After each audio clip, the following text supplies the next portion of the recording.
Wir arbeiten und dafür bekommen wir einen Lohn. That is your right. Das ist unser Recht.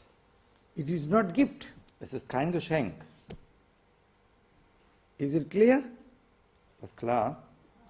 If you work, you get money. If you don't work, you don't get money. Wenn du arbeitest, bekommst du einen Lohn. Wenn du nicht arbeitest, bekommst du keinen Lohn. But when you work, what you receive is not a gift. It is your right because of your work. Wenn du also arbeitest und den Lohn bekommst, dann ist das kein Geschenk, sondern es ist dein Recht. Der Lohn, den du erhältst, das ist dein Recht. But Abraham received faith not as a wages of his work, but as a free gift of God. Abraham aber hat den Glauben nicht als Lohn bekommen, sondern als Geschenk, als ein freies Geschenk von Gott. Clear? Klar? Is it clear? So we also got faith, not because of any of our work. It is a free gift from God. Auch wir haben den Glauben bekommen, nicht weil wir ihn verdient gehabt hätten durch irgendeine Mühe oder Anstrengung oder Arbeit, sondern als ein freies Geschenk von Gott. Or you become a very good man, you are doing lot of good works. Oder sagen wir mal, du wirst ein sehr guter Mensch, du tust viele gute Dinge. It's not because of that you get faith. Nicht deswegen, weil du solche Dinge tust, bekommst du den Glauben. You got faith as a free gift. Glaube kann man nur als freies Geschenk erhalten.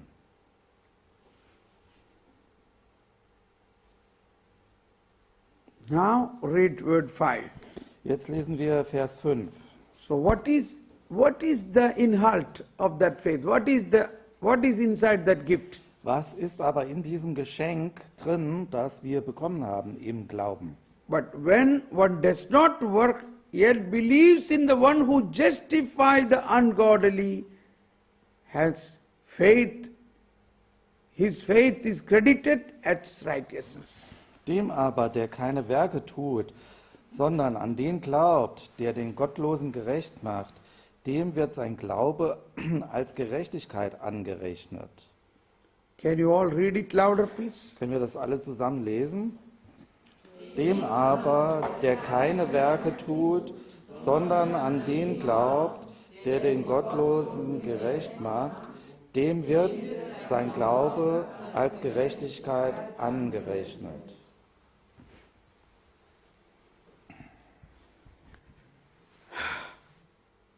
Can you believe this? Können wir das glauben? It's difficult.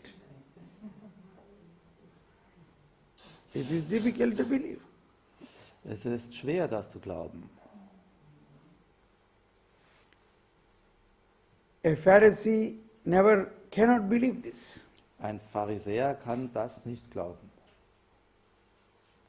That is why the problem was. Und deswegen gab es diese Probleme. Pharisees and Jews said they are children of Abraham. Die Pharisäer und Juden haben gesagt, wir sind Kinder Abrahams. But they don't believe this. Aber das haben sie nicht geglaubt. Das konnten sie nicht glauben.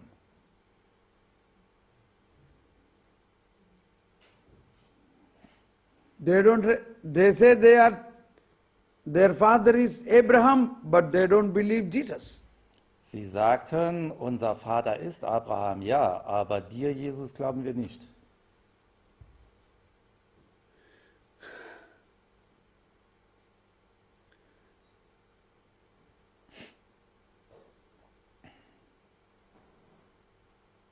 Many of you might have had a sinful life in the past, but then suddenly something happened to you, everything changed. Viele von euch oder von uns haben in der Vergangenheit vielleicht ein schlechtes Leben geführt, aber plötzlich ist etwas geschehen und alles hat sich verändert. In fact, you wanted to come out from that sinful life many times, but you could not. Auch wenn wir uns oft darum bemüht haben, aus bestimmten Dingen herauszukommen, das hat nicht funktioniert. But all of a sudden, without you doing anything, God's blessing came and everything changed. Aber plötzlich hat sich alles verändert, nur weil der Segen Gottes kam und etwas hat sich dadurch in uns verändert. You only believed in God. Wir haben einfach nur an Gott geglaubt. So Abraham believed that a man will be made righteous Abraham hat geglaubt, dass ein Mensch dadurch gerechtfertigt wird, without the works. ohne dass er dafür etwas tut. God is so great mercy and justifying God. Gott ist ein so großer, barmherziger und rechtfertigender Gott. When one does not work, yet believes in the one who justifies the ungodly.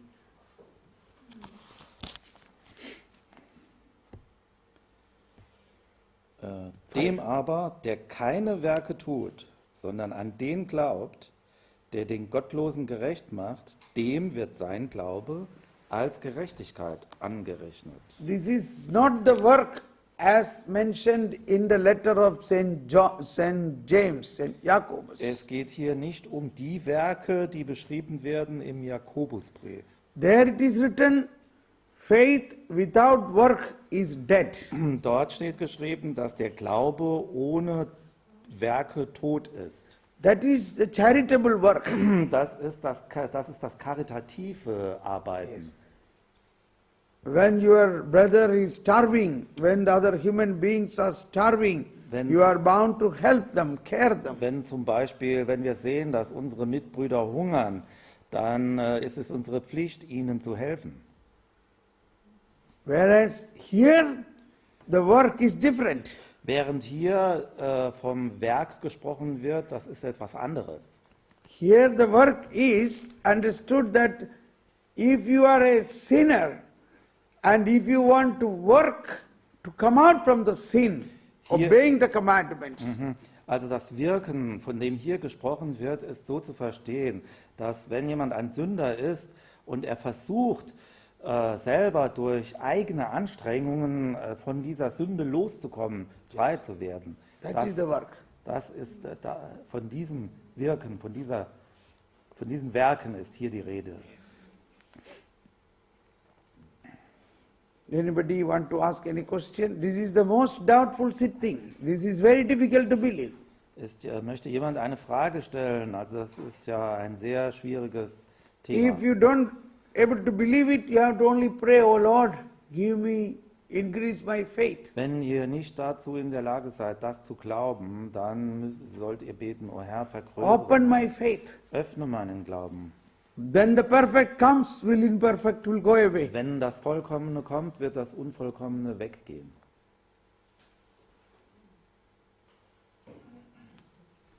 And then further in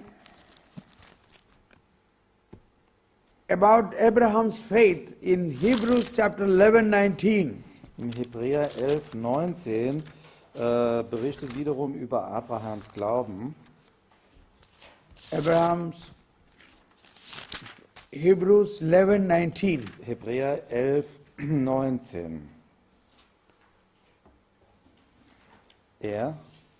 He reasoned that God was able to raise even from the dead, and he received Isaac back as a symbol.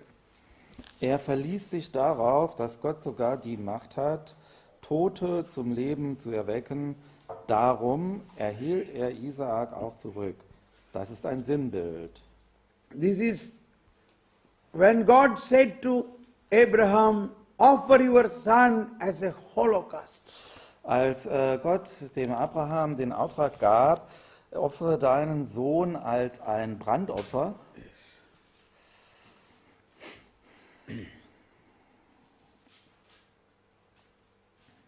And Abraham immediately agreed. Und Abraham hat in dem Augenblick Obeyed. auch zugestimmt. Er war gehorsam. But it was promised to Abraham, through your son I will raise children like the stars of the sky and the sand of the shore. Ihm hat aber Gott die Verheißung gegeben, ich werde dich so zahlreich machen wie die Sterne am Himmel und den Sand am Meer. But that same God is now asking Abraham to kill your own son. Und dieser selbe Gott, er verlangt jetzt von Abraham, dass er seinen einzigen Sohn tötet. And offer a burnt offering. Und soll ihn als Brandopfer Gott darbringen. This was the highest test of faith of Abraham. Das war die schwerste Prüfung im Glauben Abrahams.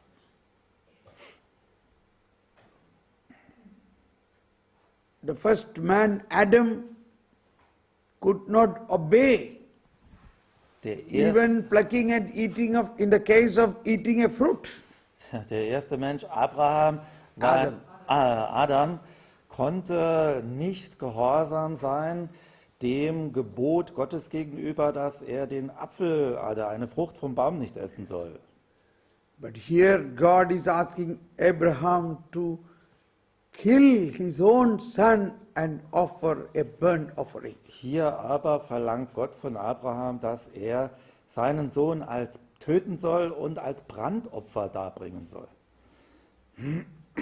Abraham obeyed. Abraham gehorchte Gott.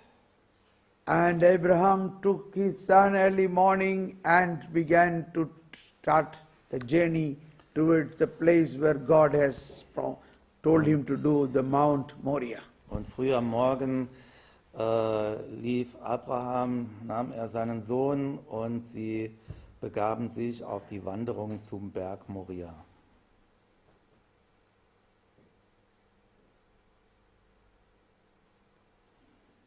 As he reached, after 3 days' journey, he reached the mount. Nach einer Reise von 3 Tagen sind sie auf dem Gipfel des Berges angekommen. What is in the heart of Abraham? Was war da im Herzen Abrahams? Abraham was thinking how God will fulfill his promise.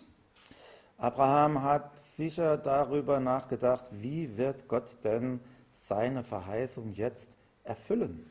Abraham believed, even if I kill my son, God has power to raise him up to fulfill the promise what God made to me. Abraham war überzeugt davon, dass, wenn er auch jetzt seinen Sohn, den Sohn der Verheißung, tötet, hat Gott Kraft und Macht genug, ihn wieder von den Toten aufzuerwecken. In order to fulfill the promise God made to me, to raise the children like the stars of the sky. In order To fulfill the promise God made to Abraham that I will raise your children like stars of the sky. Also die Verheißung zu erfüllen, die Gott Abraham gegeben hat, er war davon überzeugt, dass er den Sohn wieder erschaffen kann, so wie er die Sterne des Himmels erschaffen hat. Understand it? Abraham believed God will still fulfill the promise God made to Abraham. Er hat trotzdem den Glauben daran, dass Gott seine Verheißung erfüllen wird. How? Wie? The main point is his son. The children have to come through the son. Er wusste ja, dass diese Nachkommen kommen sollten durch diesen Sohn. But God is asking to kill him. Aber Gott verlangt jetzt von ihm, dass er genau diesen Sohn töten soll. Then how the promise will be fulfilled? Wie soll da diese Verheißung in Erfüllung gehen? But he believed. Trotzdem hat er geglaubt. God is faithful. Gott ist treu. He will fulfill the promise. Er wird seine Verheißung erfüllen. Even if I kill this son, God has power to raise him up. Auch wenn ich jetzt diesen Sohn töte, er hat die Kraft, ihn wieder von den Toten aufzuerwecken. And that is why Abraham said to his servants, Deswegen sagt Abraham zu den Dienern, die sie begleitet haben, below Mount Moriah, he told them, you stay here with the donkey, we will go up and offer the sacrifice and come back.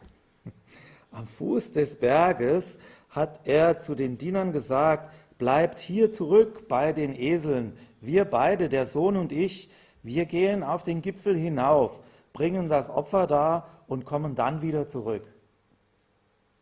He said, we will come back. Er sagte, wir werden wieder zurückkommen.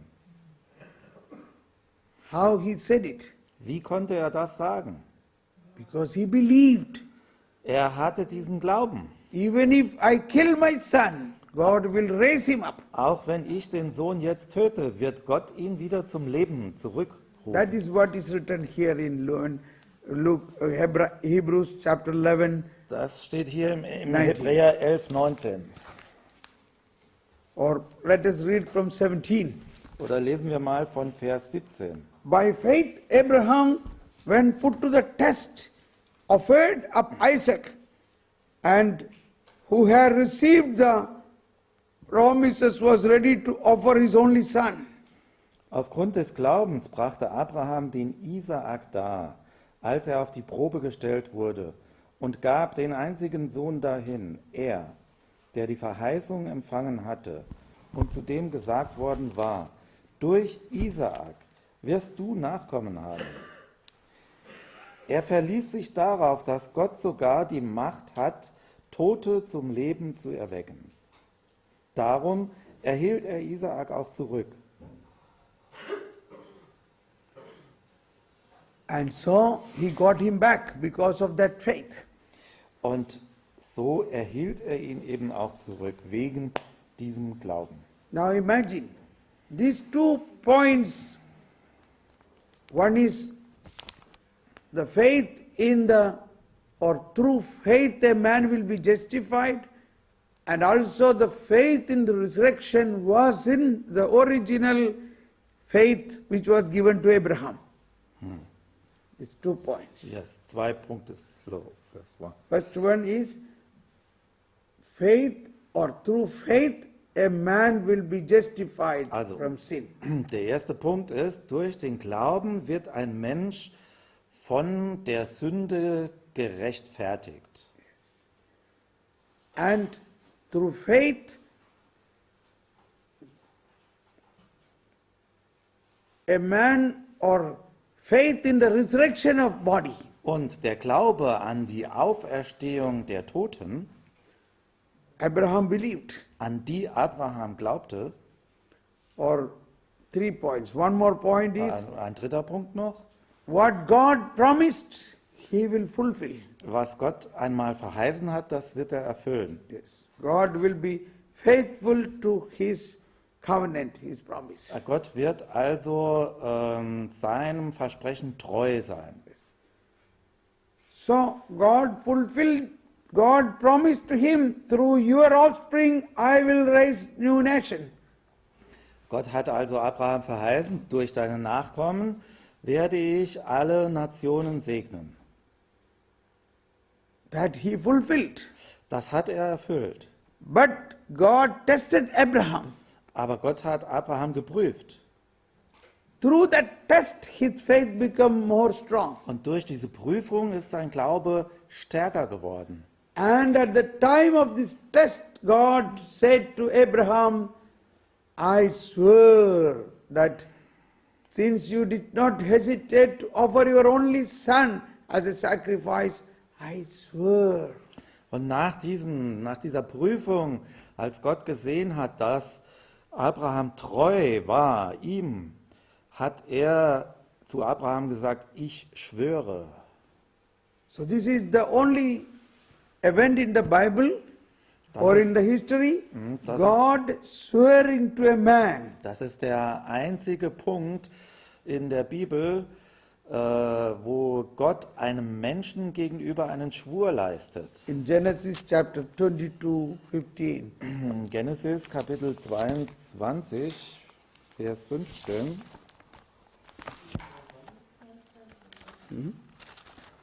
Genesis 22, Vers 15.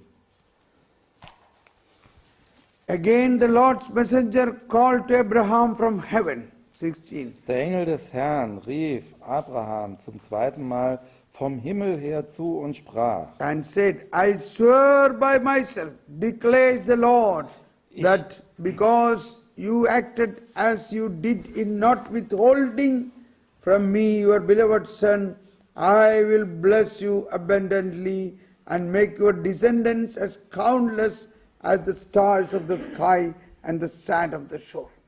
ich habe bei mir geschworen, sagt der Herr, weil du das getan hast und deinen einzigen Sohn mir nicht vorenthalten hast, will ich dir Segen schenken in Fülle und deine Nachkommen zahlreich machen, wie die Sterne am Himmel und den Sand am Meeresstrand. Deine Nachkommen sollen das Tor ihrer Feinde einnehmen. Segnen sollen sich mit deinen Nachkommen alle Völker der Erde, weil du auf meine Stimme gehört hast. 22, Genesis 22, 15 onwards. Genesis Kapitel 22 von Vers 15 an. Please read, all of you read that word 16 once again. Also alle zusammen von Vers 17 an. Ich habe von Vers 16. Genesis Kapitel 22 vom Vers 16 an.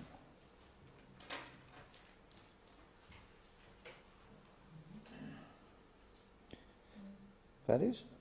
Ja. Ich habe bei mir geschworen, Spruch des Herrn, weil du das getan hast und deinen einzigen Sohn mir nicht vorenthalten hast, will ich dir Segen schenken in Fülle und deine Nachkommen zahlreich machen wie die Sterne am Himmel und den Sand am Meeresstrand. Deine Nachkommen sollen das Tor ihrer Feinde einnehmen. Segnen soll sich mit deinen Nachkommen alle Völker der Erde, weil du auf meine Stimme gehört hast.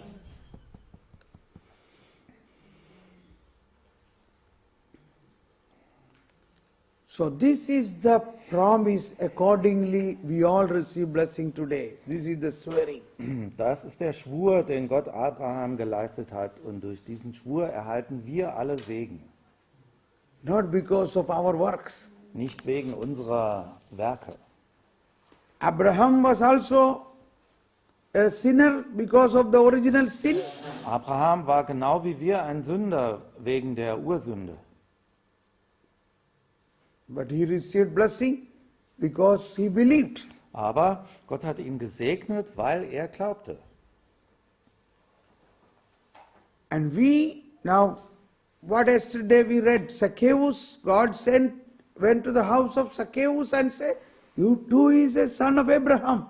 Therefore you have the right to receive what I promised to Abraham. Und gestern haben wir ja das gelesen, Jesus geht zu Zachäus und sagt, auch du bist ein Sohn Abrahams, deswegen hast du das Recht, meinen Segen zu empfangen.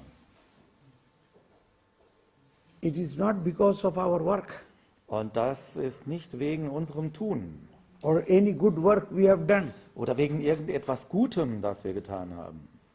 Even if you don't do any good works, still you have the right to receive the promises of God, because God's promise will fulfill.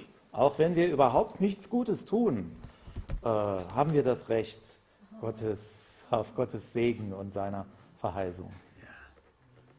We think, oh, that man is not doing good thing, so he will be cursed or he will not receive blessing. Wir denken oft, oh, der Typ da oder das ist ja einer, der leistet überhaupt nichts Gutes. Also der wird einmal in der Hölle schmoren. That's why Jesus said, God raised his sun upon the good and bad. God gives rain upon the good and bad. Deswegen sagt Jesus auch, Gott lässt den Regen fallen und die Sonne scheinen über Gute und über Böse. Yes. Hängt das eigentlich von der Taufe ab oder kann auch ein Ungetaufter das sagen? she says, one who's baptized. Yes, it depends on baptism or not. Baptism, surely through baptism you receive the grace completely and you become a child of God. Durch die Taufe empfangen wir die vollkommene Gnade und wir werden dadurch zu Kindern Gottes. Yes. But somebody who do not believe, somebody who do not baptize, Aber jemand zum Beispiel, der nicht getauft ist, but he believe in Jesus, aber der trotzdem an Jesus glaubt, he also receive the grace auch er empfängt diese Gnade. because of the promise God has made. Wegen diesem Versprechen, das Gott gegeben hat. But then once that person receive the grace, Wenn aber eine solche Person die Gnade empfangen hat, when because of that person believe but not baptized, eben weil er glaubt, aber trotzdem nicht getauft ist, this grace will grow in this person to faith, grace upon grace. dann wird diese Gnade in dieser Person wachsen von Glaube zu Glaube And grace upon grace. und Gnade von Gnade zu Gnade. Ubergnade. Grace upon grace. Ja. And then that person will have a desire. Und dann wird diese Person einmal den Wunsch, die Sehnsucht haben, I die want to have Taufe baptism. zu empfangen. Understand it? You see, and this is again our Pharisee nature. Hier sehen wir wiederum unsere pharisäische Natur. That's why Nicodemus came to Jesus. Deswegen kam Nikodemus zu Jesus. He is a scholar of the law. Er war ja ein Lehrer, ein Gesetzeslehrer. And Jesus said to him, Und Jesus sagte zu ihm, the wind blows as it wills. der Wind weht, wo er will. You cannot control the wind. Du kannst den Wind nicht kontrollieren. So, there are millions of ways to give salvation to the people. Also Gott hat Millionen von Wegen, wie er den Menschen sein Heil geben kann. Yes. It is the will of God. Denn es ist einfach der Wille Gottes, dass alle gerettet werden. Alle gerettet werden. Yes. To everybody be saved. Jeder soll gerettet werden. So God is searching what new ways to give them the salvation. Gott macht sich also ständig Gedanken darüber, wie kann er sein Heil zu den Menschen bringen. What about the good thief? Das sehen wir ja schön am Beispiel vom guten Dieb. Was he baptized? War er denn getauft? His name was Thomas Paul? War sein Name Thomas Paul? What was his baptism name? Was war denn sein Taufname? Ja, wir kennen ihn unter dem Namen Dismas. So, at that moment, he received baptism through desire. In diesem Augenblick, wo er sich zu Gott bekannt hat, empfing er die Taufe durch Verlangen danach.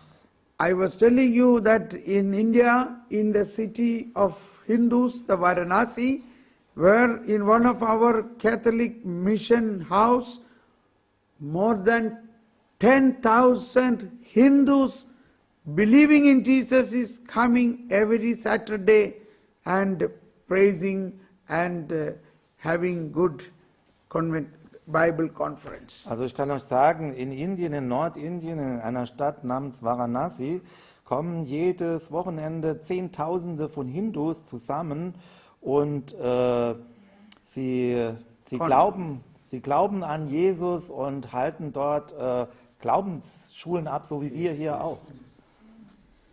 Andreas also came with me to India once. Auch ich bin einmal mit nach Indien gekommen. Yeah, For- with me, and then he saw how our Bible conferences and what is Und happening. ich habe gesehen, wie das in Indien stattfindet, wie solche Glaubensschulen stattfinden.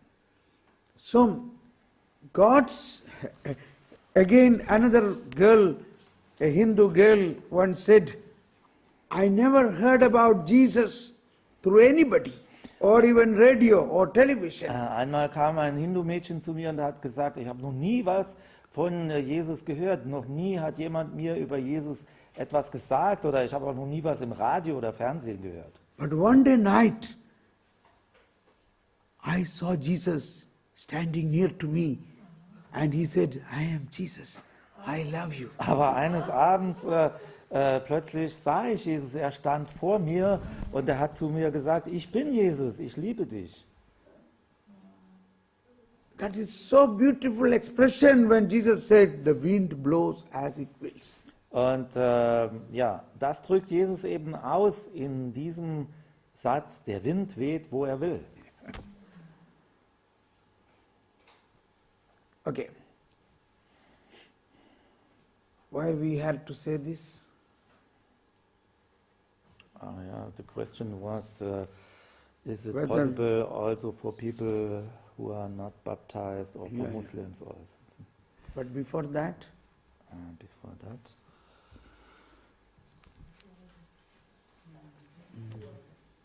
This wording of God. yeah. Mhm. In Genesis, yes, we read this. In Genesis 22, Yeah. God swearing that what God has sworn, that God was sworn, He will fulfill. was Gott also einmal geschworen hat, das wird er ganz sicher erfüllen. If we all have received baptism, it was not because of our any good things. It is also a gift of God. Die Tatsache, dass wir getauft sind, das ist nicht deswegen, weil wir uns das durch gute Taten verdient hätten, sondern auch deswegen, weil Gott diesen Schwur geleistet hat. Many Hindus and Muslims want to receive baptism, they are not able to receive because of the political problems. Viele Hindus und Moslems, die würden gerne getauft werden, aber die können die Taufe nicht empfangen wegen der politischen Umstände im Land. One Catholic girl fallen in love with a Pakistani Muslim. Ein katholisches Mädchen hat sich verliebt in einen jungen Mann aus Pakistan, einen Muslim. And suddenly she conceived without any planning, Und ganz plötzlich über without any marriage. Nacht ist sie schwanger geworden. Sie war nicht verheiratet. Now came a situation, should she abort the child? Und jetzt kam sie in so Schwierigkeiten, dass sie das Kind abgetrieben hat. So she contacted me. Sie kam zu mir und hat mich um Rat gefragt. I said, you should not abort the child. Ich sagte zu ihr, du solltest das Kind nicht abtreiben. But what will happen? Was wird aber geschehen? Don't worry, everything God knows. Da habe ich zu ihr gesagt, mach dir keine Sorgen, Gott weiß alles. Without God's knowledge, no human being can be born. Ohne dass Gott es weiß, kann kein Mensch geboren werden. God surely have a plan with this child. Gott hat bestimmt einen Plan mit diesem Kind. But surely you can baptize this child. Aber ganz sicher kannst du dieses Kind auch taufen lassen. Yes, that she will do. Ja, das will ich machen. So you have a Pakistani Muslim Christian. Dadurch haben wir jetzt ein pakistanisches, muslimisch-christliches Kind. You should raise him up. Du solltest dieses Kind großziehen. Maybe he will become an evangelist for Pakistan. Vielleicht wird das einmal ein Evangelist für Pakistan werden. And she never thought about that. Darüber hat sie vorher nie nachgedacht.